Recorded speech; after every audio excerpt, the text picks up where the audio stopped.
Kia ora and good afternoon, and a very warm welcome to the session of FSC Connect and the launch of our latest research report, Money and You, The Lost Generation.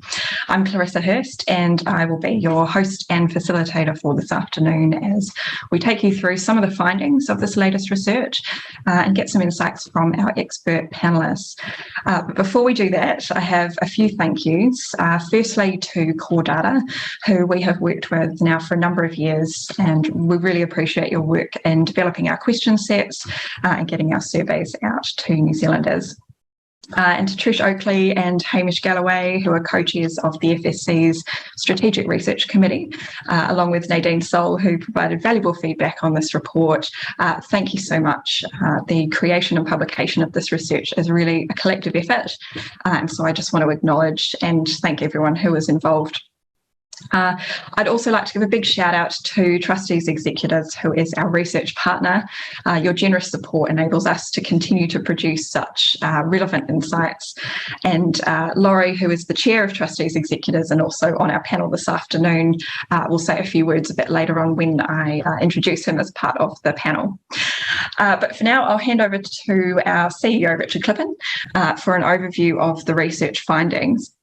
And just for a short bit of background, this report follows on from our Generation Rent report that was released last year, and that looked at this 18 to 39 age bracket and how this younger generation of New Zealanders, which I myself am very much a part of, were feeling about the housing market, property prices, things like that. This more recent data we've collected has allowed us to look at the same group within the context of the global pandemic, inflation, rising living costs, the Great Resignation, Russia's war in Ukraine, among other such minor things. I joke, of course. Over to you, Richard, for an overview of the key research findings. Kia ora, Riss, and thank you for that. And good afternoon, everyone. Great that you could join us this afternoon. And as Riss said, today's discussion really picks up the lens on the work that we've been doing over the last 3 years. And for those of you who may not know, when we went into lockdown first time round in 2020, we were in field with some source data, and we've been able to track that through over the last couple of years. Today's discussion picks up some of those themes and threads, as Riss has alluded to, but what we've been able to do, really since the discussion, which I'm sure the panel will pick up, is, are we in some kind of crisis right now? And are we being differently impacted depending on where we are in our life stages? And so the focus for today's discussion around Money and You is looking at generation rent. Are they going to be, in fact, the lost generation? I wanted to welcome all media who are on the call today. So thank you for joining us, and of course wanted to endorse Riss's comments about thanking our research committee, our partners and our research partners. This is the painting the picture of who is generation rent.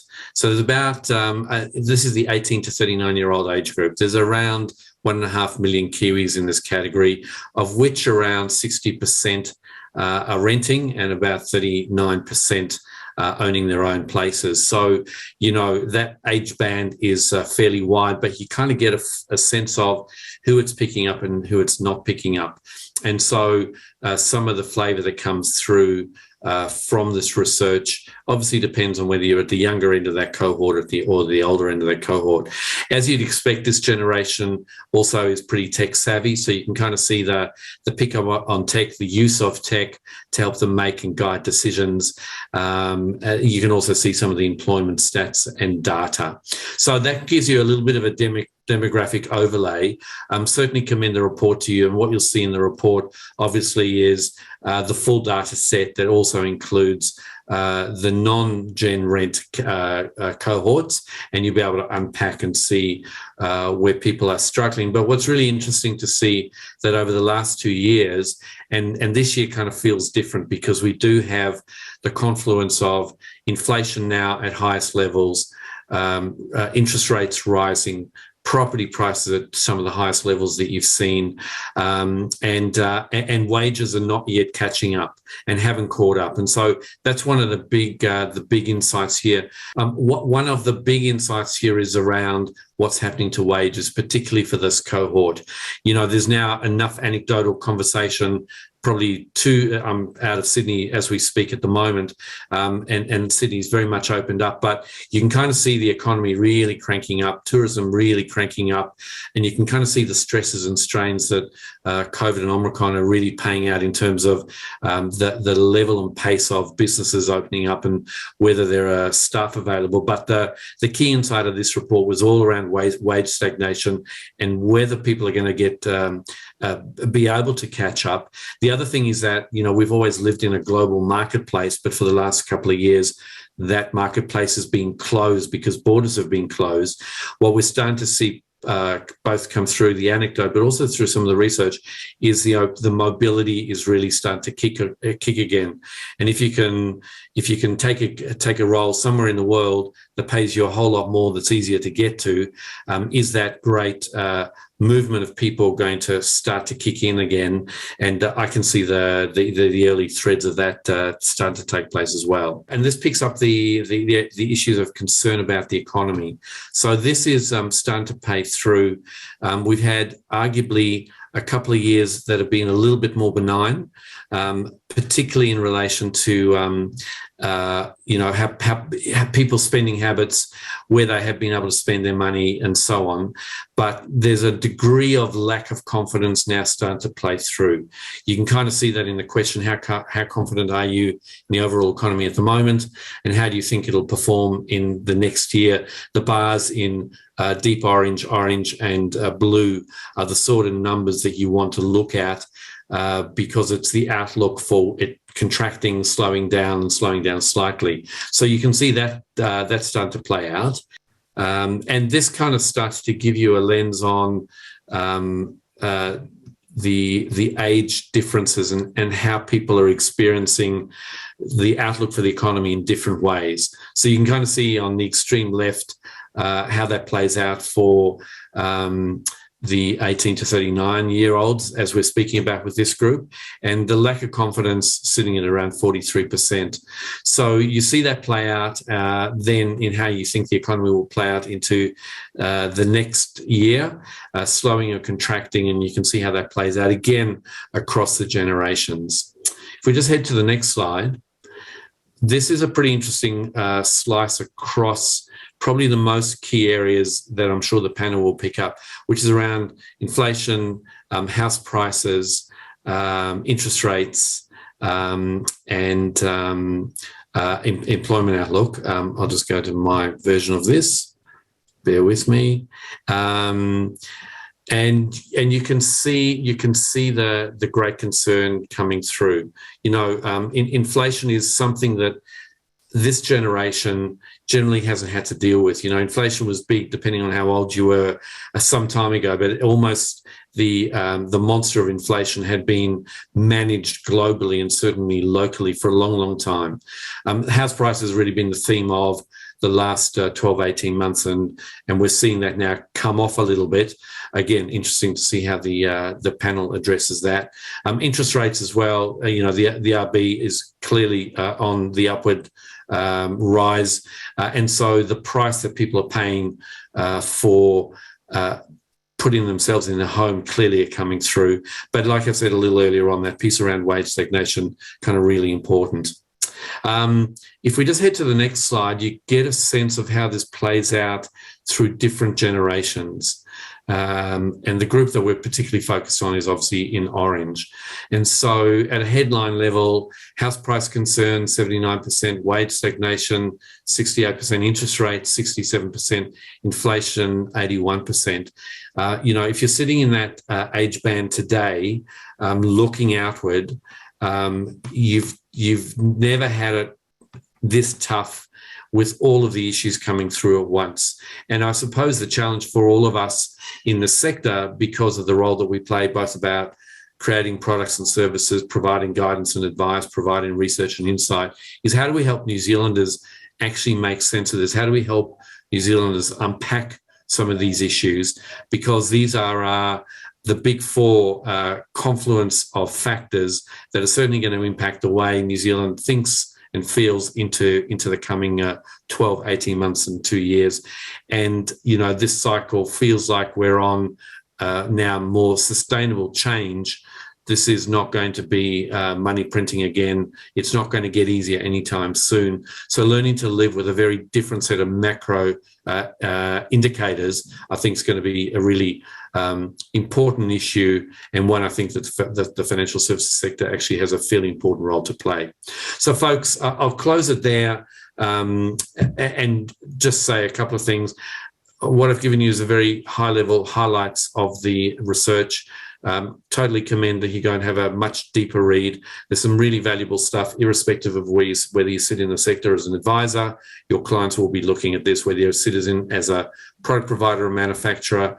Products and services for all market cycles will become important.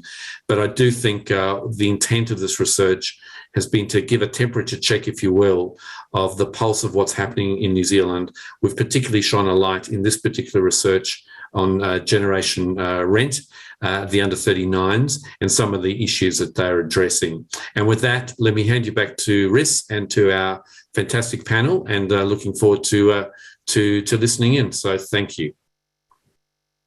Thanks, Richard. And yeah, as you pointed out, it is the first time that people of our generation are experiencing some of these things and these worries and this situation. So certainly, in addition to my role here in a professional capacity, this discussion is going to be really interesting from a personal standpoint as well. So now to shed some light on these research findings and put them in a bit of context, we have three expert panellists with us today. We have Sharon Zollner, who is Chief Economist at ANZ, Laurie Kubiak, who is the Chair of Trustees Executors, and also the former CEO of the New Zealand Institute of Economic Research, and Professor Jarrod Haar, who is a Professor of Human Resource Management at Auckland University of Technology. So welcome to all three of you, and thank you so much for being here with us today. I'm going to hand over to each of you to give a very brief introduction to your role and your take on this topic, and answer a seemingly simple question, which I imagine is not so simple. What adjective would you use to describe the current times that we're living in, and why? So, Laurie, I'm going to start with you, and again, acknowledging Trustees Executors' support of this research. It's great to have you on this panel in your capacity as chair and bring in some of your former life as well. If you could maybe just explain a bit about yourself and why Trustees wanted to be involved in this research, and then share how you describe these current times. Thank you, Clarissa. Look, I'm delighted to be here, and welcome everybody. It's good to have, I see 146 people on the call, which is absolutely terrific. As Clarissa has mentioned, I'm Chair of Trustees Executors. I do some other governance as well. I like to be involved in a number of organisations. So I'm Chair of the New Zealand Symphony Orchestra, so I've got an arts organisation. And I'm a director of North Power, so I'm involved in contracting and electrical contracting. And I'm also CEO and owner of Nortec, which is where I'm sitting at the moment, which is a high-tech manufacturer in the East Tamaki. So a variety of things. So I look at the questions that we're about to deal with from several different angles. But a word from Trustees Executors and on their behalf, we're absolutely delighted to be associated with this research.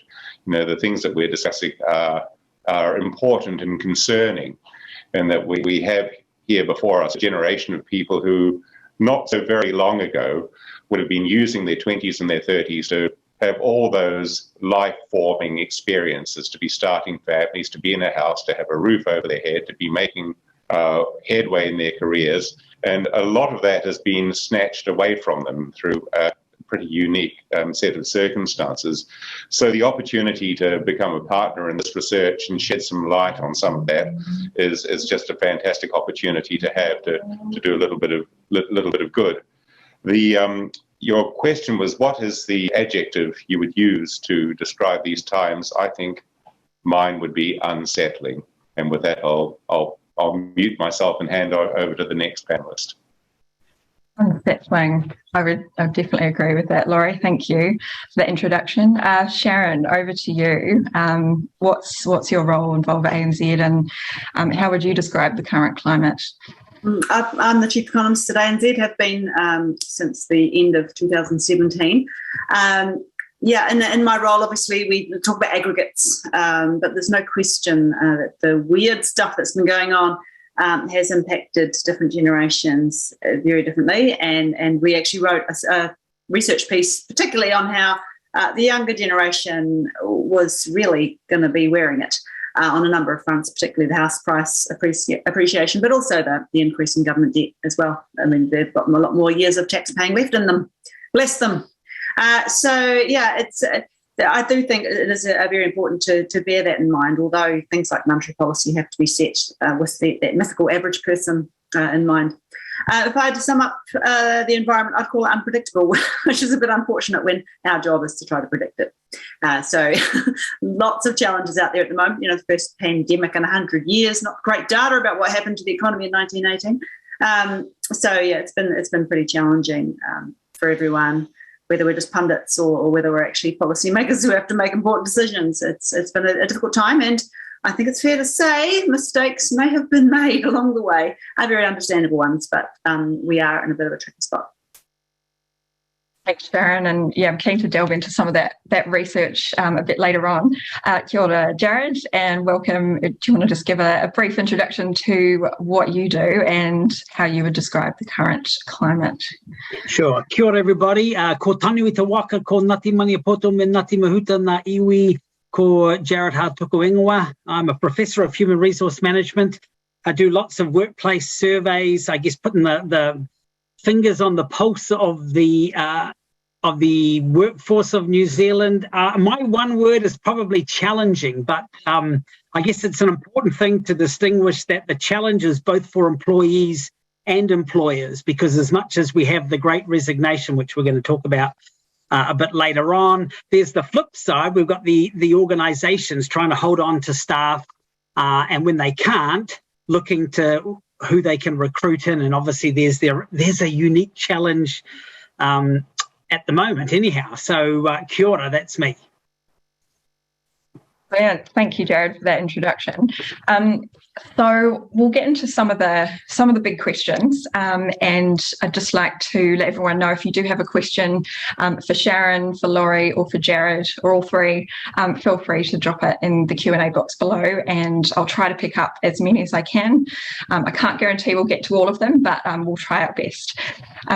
So I'd like to start off the conversation by sort of painting a picture from the macro level, and then we'll get stuck into a bit more of the micro level with you, Jarrod. So I'd like to start with you, Sharon. And I know this is a really big question. We've talked about this, but could you paint a brief summary picture for us of what's happening right now with the New Zealand economy? Prices are clearly going up, while our research shows, rainy day savings among younger Kiwis at least are not incredibly high. We're really worried about everything. Just put this in a bit of context for us. What's happening and where are we going? We go. Right, to understand where we're going, we probably need to just take a step back and say, how did we end up here? So COVID hit an economy which was actually starting, with hindsight, to look a little bit frothy. And then COVID hit and we thought, well, that's the end of that. We thought, confidence tanked, and we thought we were going into a deep hole, global financial crisis type hole in demand. And so fiscal and monetary policy both leapt into action to try and add demand into the economy, which they do by bringing it forward from the future, basically, by increasing borrowing, either household borrowing or firm borrowing or their own borrowing. Very successful. And so demand actually rebounded really dramatically, but the supply side of the economy did not.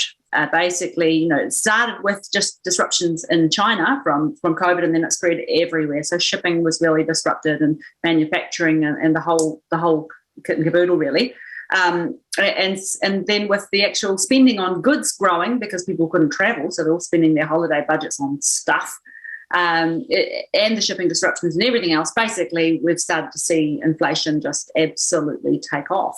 So central banks who were like, it's just a few months of supply disruption, it'll work itself out, it's all fine, it's all transitory.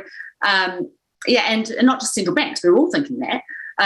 We've been a bit caught out by the fact that the supply side gyrations have gone on and on and on. And now, of course, China's battling a much more widespread COVID outbreak. And so we're just going into another leg of it. Plus, of course, we've got the Ukraine war. So it just doesn't stop. But central banks are realising that with the benefit of hindsight, maybe adding all that demand into the system when the supply is struggling so much to meet that demand is actually unhelpful at this point, and it's adding to inflation pressures. So central banks globally have done a U-turn. Now, the New Zealand economy came out of COVID better than most because, a large chunk of that time we didn't have COVID. We had a closed border, which obviously had its own costs. But our rebound was a bit ahead of most people. So our inflation pressures emerged a bit earlier than most as well, and our labour market tightened up ahead of most others too. So the Reserve Bank's already got 3 hikes in the official cash rate under its belt. But nonetheless, the fact is the official cash rate is 1%, and inflation, we're forecasting it to go to around 7.5%. So there's a mismatch there. Is that a big problem? Does the Reserve Bank need to rush to raise interest rates? Opinions are divided on that, and we'll find out tomorrow what the Reserve Bank is thinking. Everyone agrees they're going to raise interest rates, but opinions are divided on whether they'll just do a standard 0.25% hike or whether they'll actually go a bit more aggressively. It comes down to lots of things. Do you think inflation will go away on its own, or at least large chunks of it? The economy is clearly slowing already with the housing market and in full retreat. Is that already going to be enough to knock inflation on the head and we might accidentally send us into recession completely unnecessarily? No, these things, there's so much uncertainty. It's a really difficult time to set policy. We'll find out what their take on it tomorrow is. But central banks are basically really worried about the possibility that people might start to think they're not going to get on top of inflation quickly, in which case if people come to expect inflation, then you'll get inflation just because people expect it, and then you'll get potentially a wage price spiral. At the moment, wages are not keeping up with inflation, even though the labour market is exceptionally tight, and we're going to talk quite a bit about that today. We are anticipating that will turn around next year as the wage growth finally lifts. This always happens with a lag, and the inflation comes down. But in the meantime, households are doing it really tough. The pressure on weekly budgets is enormous, mostly actually from inflation. So then the Reserve Bank's going, well, raising interest rates will hurt households even more, but ignoring inflation is not going to be a kindness either. It's inflation that's really upsetting people. So they're between a bit of a rock and hard place, I would say. But in our forecast, things hopefully will improve. We have the housing market falling, house prices falling 10%. That's quite a bit, but it would put very few people into a negative equity situation because house prices have increased so rapidly. But the people who would be in that situation are the younger generation. Those who have just taken on huge amounts of debt and clinging on by their fingernails. So again, intergenerational implications there of what's going on. But I set a 5-minute timer because I can talk for hours about this stuff and it's buzzing me. So I'll stop there. Sharon, I'm very impressed that you managed to cover all that in 5 minutes. Before I move on to you, Laurie, with the next question, there are a couple of questions that are quite similar that have come through. And Sharon, I think you touched on, the house prices and the younger generation, and these questions I think are from probably a parent of someone who's probably about my age and potentially someone who's similar looking to buy a house. And one of them asked, Sharon, do you think we should look at buying houses now or wait until interest rates go down, whenever that may be? And the other one asked, should our children even be trying to buy a house in this environment? Any thoughts on that? Yeah, the mood has definitely changed. Last year it was this fear of missing out, this sort of almost became an idea that someone else buys a house, then poof, it disappears in a puff of smoke and it's gone. But of course, the number of houses that are now listed has increased very sharply, and not least because sales have now dropped a lot. But suddenly there's a lot more choice, and that fear of missing out has given way to fear of overpaying, which is quite reasonable. House prices have fallen in the last 3 months, and we expect they actually fell again last month. So as long as house prices are falling, you have to sort of ask yourself, is now really the best moment to buy, or, you know, between the purchase and the settlement, how much lower is it going to go?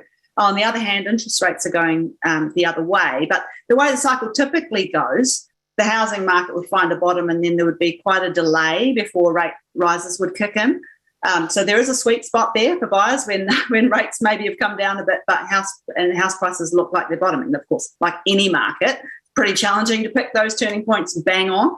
But I think more and more people are concluding that now is not the best time to buy a house, and that has been a huge contributing factor to the slowdown that we're seeing in activity.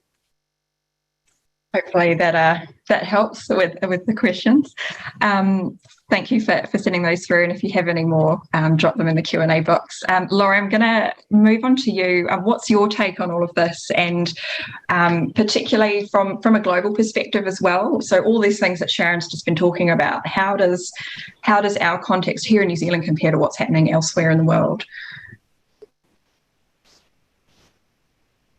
Oh, well, I'll be a two-handed economist. And before I do that, thank you to Sharon for an excellent overview of the circumstances in which we find ourselves. So, similar to overseas. Well, like most countries overseas, actually, the productive capacity of New Zealand hasn't really changed much. Most of what we could do 3 years ago, we can still do. You know, it's a self-imposed shock, as I think Sharon might have said earlier, that we've imposed on ourselves through closing the border and lockdown. But once you're no longer in lockdown and once your border is open, very little has been destroyed. It's just a question of what are the problems with getting back in the cell. And the problems, I think, have magnified over the last 2 years. We've talked about some of them, you know, the cost of financing, the lift in interest rates, but the ones that are particularly relevant, it seems to me, is the burden we're placing upon the lost generation, you know, the subjects of this call, who are going to have to find a way to pay back the government credit card to pay for COVID. You know, that's a mortgage secured on the future taxpayer.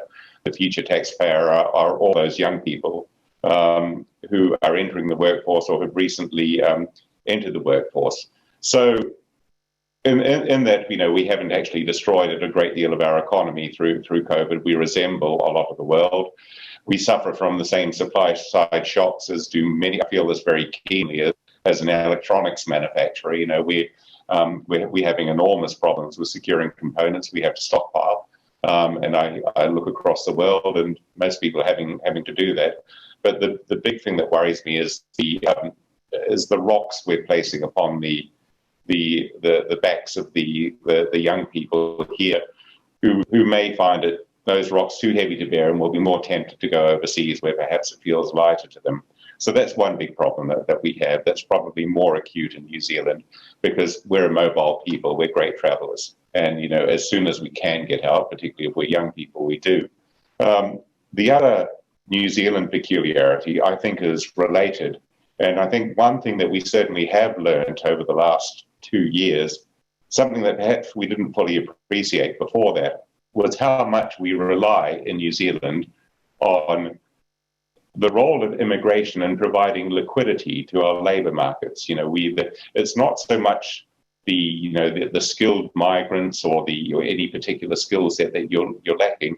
It's the fact that wash of people coming through the border or wanting a better life in New Zealand gives you a liquidity from which the New Zealand economy has benefited enormously. And I think this is a reality that's only really hitting this year as the end of COVID appears to be in sight, and as we're steeling ourselves to the fact that a lot of our young people will be moving to greener pastures. And we just hope that we get the same or a similar crop of bright-eyed young people from other countries as soon as possible, so that we have a choice of people that we can employ and who can do their part in building this country for the next generation. So the labour market story, I think, is a particularly interesting one, and I would say actually an understudied one. It would be interesting to have Sharon's view on this. Beyond all that, I think New Zealand is still a great place to live. We will get through this, but I'm not expecting the next few years to be a day on the beach at all. Laurie, and I guess just following on from what you were talking about, us being a mobile bunch here in New Zealand, and, the fact that many of us are probably going to move to greener pastures, to use your words. I'd like to sort of delve now that we've sort of looked at the more macro level and what's going on in terms of the bigger picture. I'd like to look now more at the micro level. And Jarrod, I know that you've done a lot of research into this, the Great Resignation, and I'm just wondering, what does your research indicate is going to happen? As there's a lot of talk about, borders are opening. Our research obviously shows that younger Kiwis are very concerned about wage stagnation, much more so than older generations. So are all of this, coupled together, we're concerned about wage stagnation, thinking about leaving now that the borders are opening. Are fears warranted? What's your take on all this? Kia ora. Yes, they are warranted. So I've been tracking the kind of turnover intentions of the workforce for the last, 5 times in the last 2 years. It has steadily increased. Those who are seriously considering it is just slightly over the 50% mark, which, when I was at the last time, and when I did that, I was just like, wow, this is just kind of the craziest levels I've ever seen. The craziest times though, right? So it kind of makes a bit more sense. I just did some analysis for today. Generation rent. So we're looking about 50% on average is seriously looking to leave. Generation rent is 56%, and those older employees are 46%. So yep, generation rent is definitely feeling the heat in their jobs. The driver will be, well, my research says there's 3 main drivers. One is, I don't actually like my job. That's been consistently important across the last couple of years. So people who love their job will stay in their job. Whether they stay in their job with you is probably more likely than not. But the other 2 factors, one of them is around their mobility. How mobile am I? And that just has kept creeping up across the last 2 years, and that's at similarly, my data, record high levels, and surprise, surprise, generation rent has significantly higher levels of those ones. So they do see the world as their oyster. Now, this data is end of 2021, before the border has opened. I thought the world was my oyster. Now the world is open. So, the shell has lifted, and Australia is clearly a simple place to go. If we factor in Sydney and Melbourne, probably have similar expensive real estate as Auckland, but lots of other places in Australia would be a higher pay, lower cost of living, lower cost of housing. So it certainly is going to be a super attractive place to go. And we can't, my personal thing is, we've talked about it for decades, and especially the last 10 years. New Zealand is a low wage economy. Great. Here's the price we're going to pay, right? We can't all of a sudden become, now we have got some businesses here that are high tech and high paying.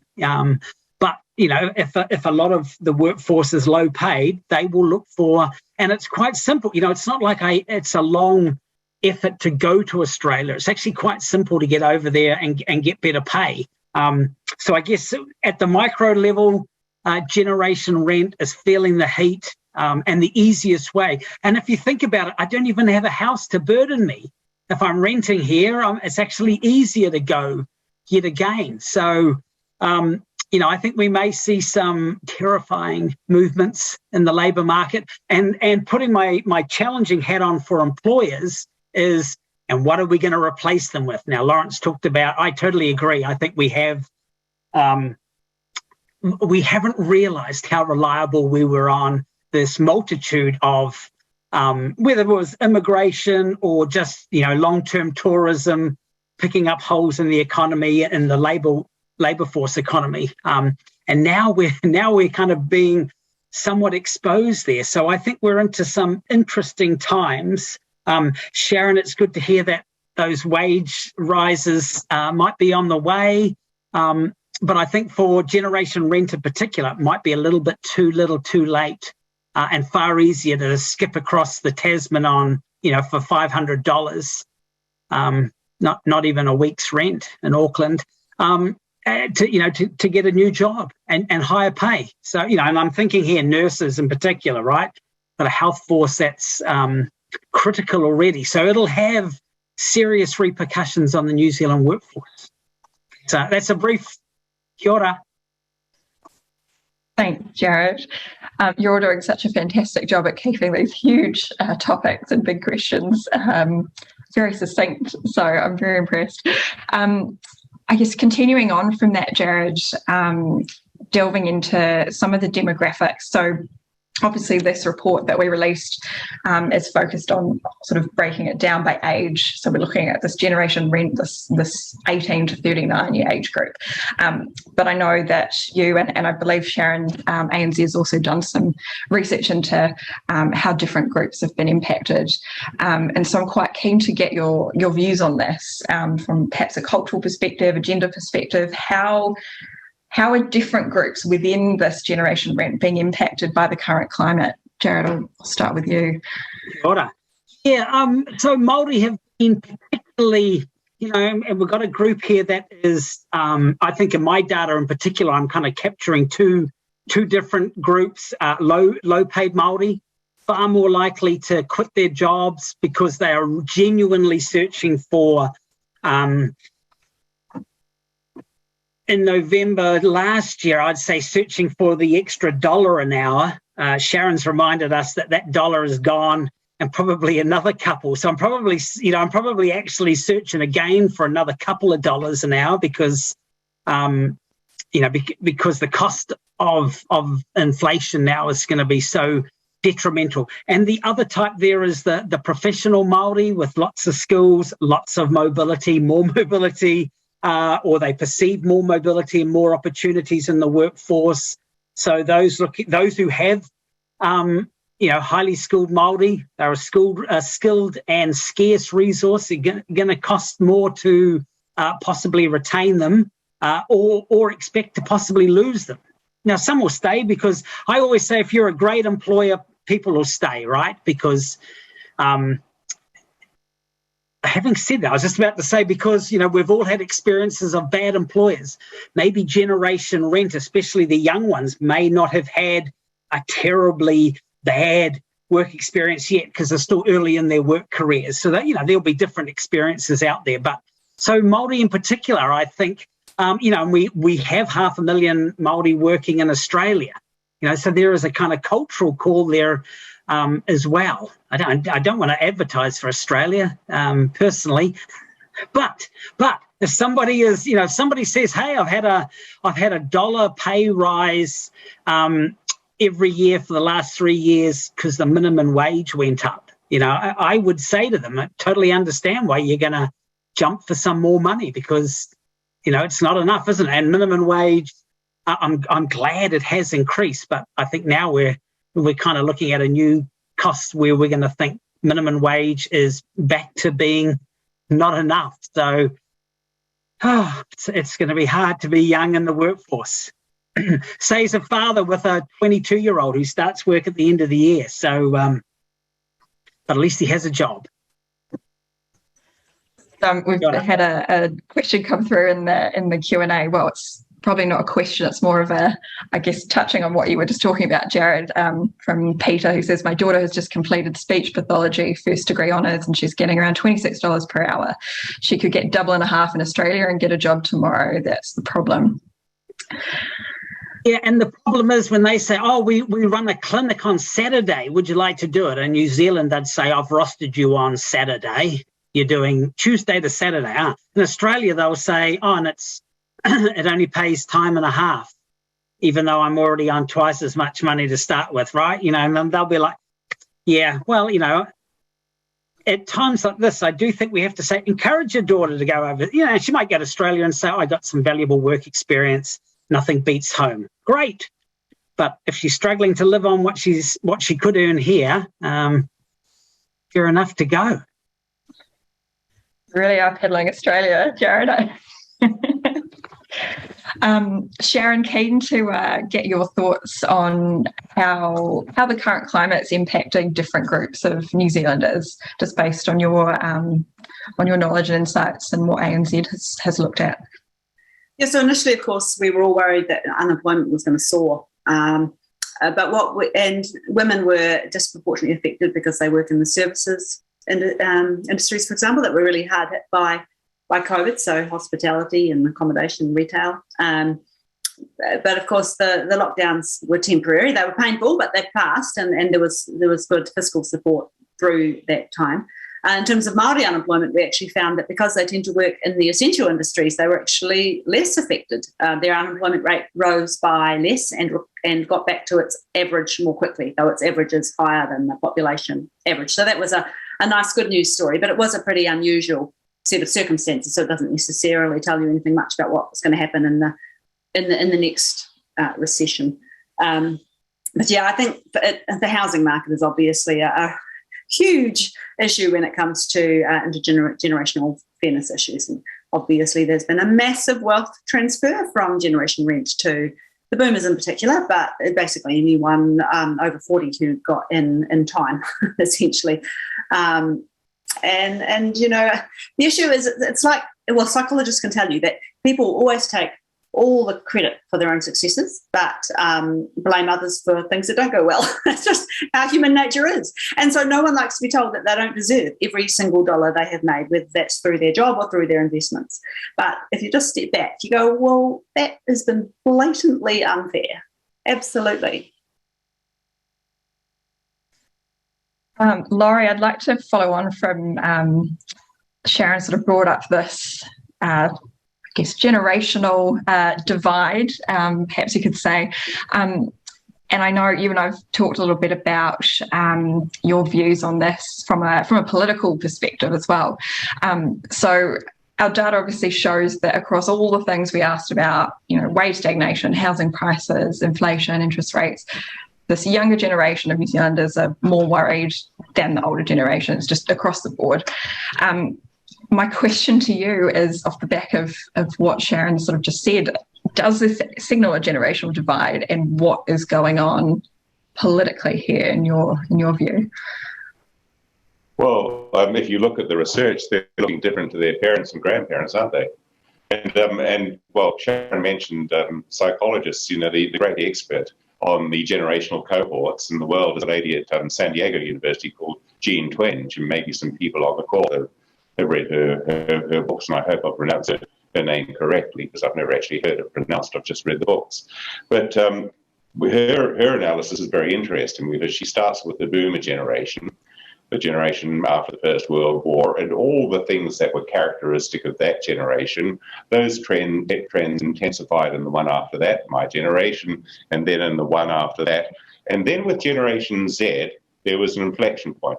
And on many, many dimensions, Generation Z looked very different to any of the previous three generations on things like, you know, attitude to work, on sexual behaviour, attitude to religion, all kinds of things. Generation Z just looks different to their parents and their grandparents. And one of the things that always puzzled me a little, I lived overseas for a long time, and when I came home about just under 9 years ago now, New Zealand kids, you know, the younger New Zealanders didn't look so different to their grandparents, but certainly when I lived in Europe, I could see those Generation Z differences over there. You could see the differences in behaviours and in my kids' generation, the way that they thought about the world. But here I didn't see that so much. And then you put that together with this research, and you see, you know, some crunch factors that could push them in a different direction. So maybe it's these youngsters, they're facing the kinds of pressures that their parents and their grandparents didn't have to face. I mean, Richard, I think in his introduction, made the point about inflation. And yes, in the 1970s, as Sharon well knows, we had very, very high real interest rates through a large part of the 1970s, but they were followed very closely by increases in productivity. So incomes and living standards did improve very soon after those high interest rates. And of course, the politics in New Zealand gave that a bit of a fillip as well.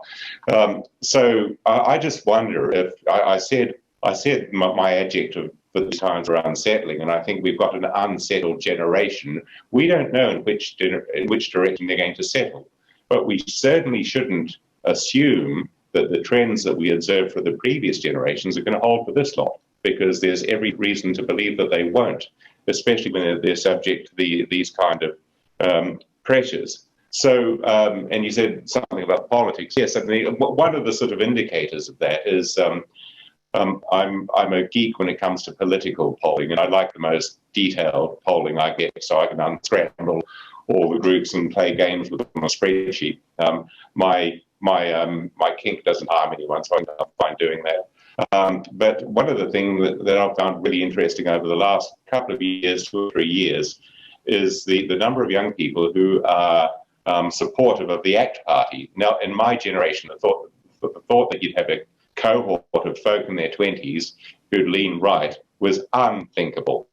I think it was probably unthinkable for my generation, for my parents' generation as well. But now if you look at the polling, I'm thinking particularly of the Curia polling, which is very detailed on this particular dimension, you see even numbers of those young people in their 20s in particular going for Green and ACT. You know, they've played the two extremes, and very few of them actually support the central parties. But the interesting thing about that is the drift, particularly to the right.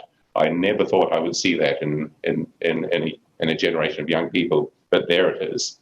So yes, I think we're at an inflection point. It's unsettling. We can't. It would be a brave person who put a bet on where it will settle 5-10 years from now. Thanks, Laurie. We had a question come through, and actually it looks like Jarrod's picked up on it, but I just thought I'd throw it open to you, Laurie and Sharon as well. Are younger generations always more worried? They have less experience and that can mean more concern. Is it true in other generations? Anyone like to pick up on that? I was even lucky when I was 25. I didn't have all this stuff to deal with.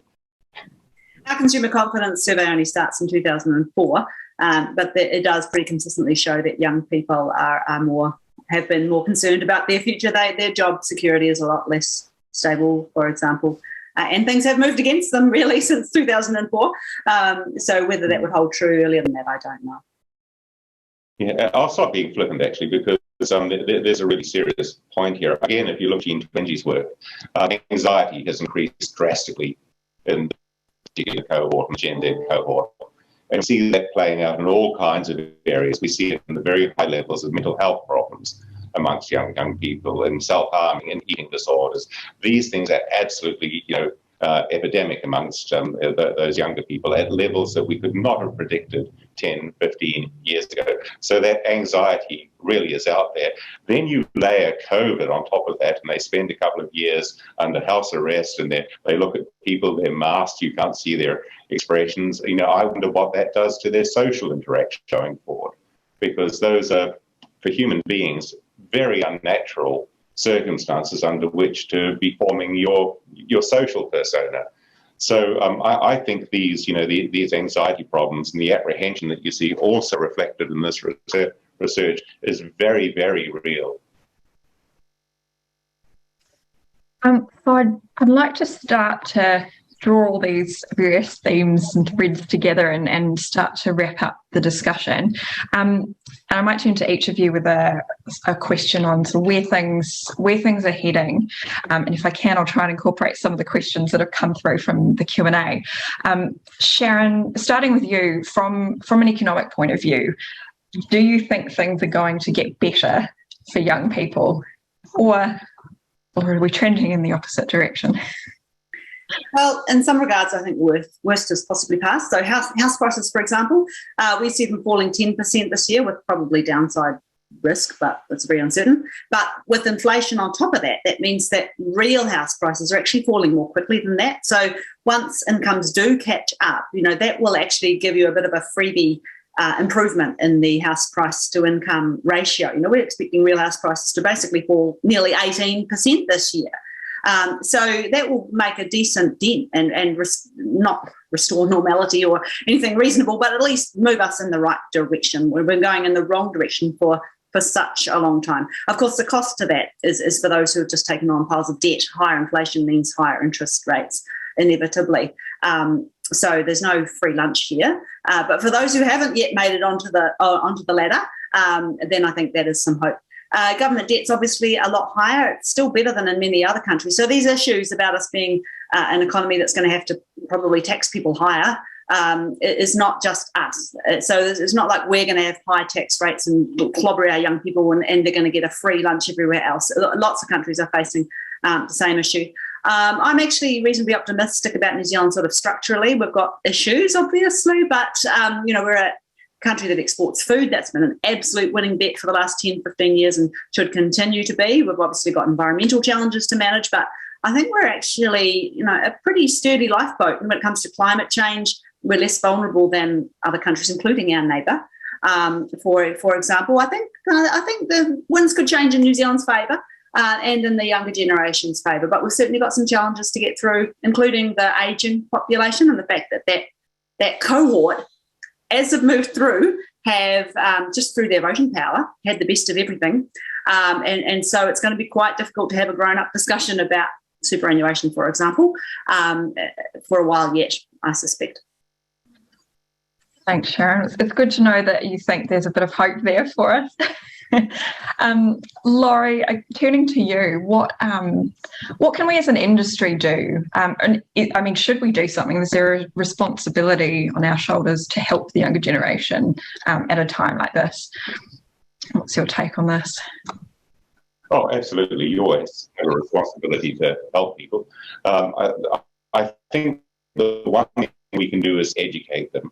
And, we have better tools for reaching more people in a host of different ways than we've ever had at any time in the past. And that's a great blessing, and we use that. And so I would love to see the industry using those tools to educate people and how wealth formation happens, how you can preserve it, what are the techniques of financial management you need to secure your future, and practical things that people can apply in their lives. I mean, all this stuff is teachable. There's not a lot of mystery about a lot of it. But when I talk to, again, I've got 3 children, but it feels like more, and their friends are always around our place, talking about things. I'm surprised at how little they know about these kinds of things when it's such a straightforward thing to teach. So that's where my 50 cents is education. That's what we need to do. That's interesting. That sort of picks up on one of the comments that's come through the Q&A. Someone said another problem with generation renters is the appalling lack of financial understanding. I can't tell you how many young people I have to coach and mentor starting at 101 financial learnings. So, yeah, that sort of picks up on the education piece you mentioned, Laurie. All right, Jarrod, last word to you. I'd like to finish up on a more individual level. What can individuals do, like me or you, anyone who's feeling the impacts of these tough times, to get through the next sort of phase until things, hopefully, as Sharon predicts, will get a little bit better? Yeah. So I think it is fair to say a good way to cope is to say, yeah, there is massive change going on. There's all of these things going on in the world. And Ukraine's a very pertinent one sitting right there, so dramatic every night. Totally outside of most individuals, especially in this country, outside of our control. Spiraling inflation because I can't get gibbon because it's getting made in another country and it's stuck on a container ship. All of those kind of things totally outside of our control. So maybe one of the things as an individual I need to realise, apart from perhaps driving quite a lot less, or driving a lot more for the next 2 months and 2 weeks until that subsidy goes, is a lot of these factors aren't your fault, right? They're just, and they're probably hard to say they're really anybody's fault. They're all this kind of flow-on effect from COVID. So I don't know if there's much benefit to blame COVID, but it's probably worth saying, okay, this is a time to reflect. Laurence raises a great point. Maybe it's a time to learn some lessons. I was presenting to high school career advisors, and I said one thing they should be saying to their year, now I have to put on my modern hat, year 12 and 13, 6 and 7 formers for us slightly older ones, is saying, you're going to finish work this year and go out to work, and one of the questions your employer is going to say, hey, we're in a hybrid workforce. What's your experience? I have spent, if I'm in Auckland, I've spent lots of time working from home. I said, that you have experiences that you can draw on. So we should be thinking, okay, if I can survive this economic challenge for the next 3 to 6 months, I'll learn some good experiences, right? And hopefully not jump off to another country.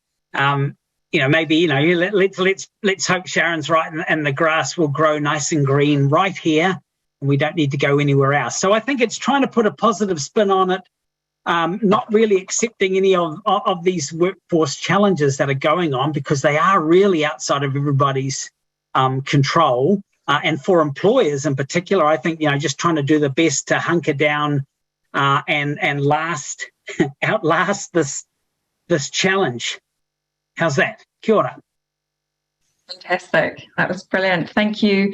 Thank you so much, Sharon, Laurie and Jarrod, for everything you shared today. And I know it was very challenging for you being such a big topic. So, really impressed with how you managed to summarise everything. And no doubt more questions will come out of this session. And apologies that we didn't get around to every question that came through, but really appreciate those who submitted the questions. And if you do really want one of the panellists to get back to you, let us know.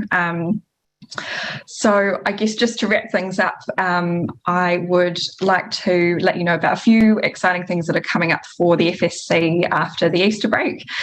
So we've got some really interesting sessions coming up, one on digital health on Tuesday the 17th of May, and we're also hosting the Reserve Bank's Deputy Governor, Christian Hawkesby, for a session on Tuesday the 31st of May.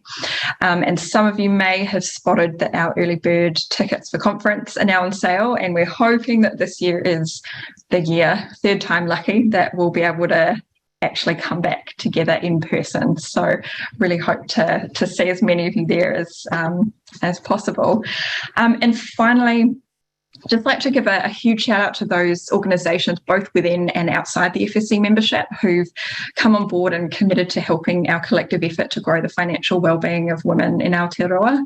It Starts With Action is the 3-month campaign that the FSC is running from May to July to support the Te Ara Hangaroa Retirement Commission's national strategy. So we have 3 months of really creative, engaging, inspiring activity that's being planned by our project working group at the moment, and the ideas that are there so far are just fantastic, and I can't wait to actually go out and share everything with everybody. We're challenging all of our members to take some form of action, big or small, in support of this campaign. It could be as simple as having a conversation with a colleague, with your daughter, with your whānau, with your friends, talking about money, all the way through to running events or campaigns. It's really about actions being taken, no matter how big or small they might be. So all the info on how to get involved with this is on our website, and we really look forward to your support. So just thought I'd do a little plug for that.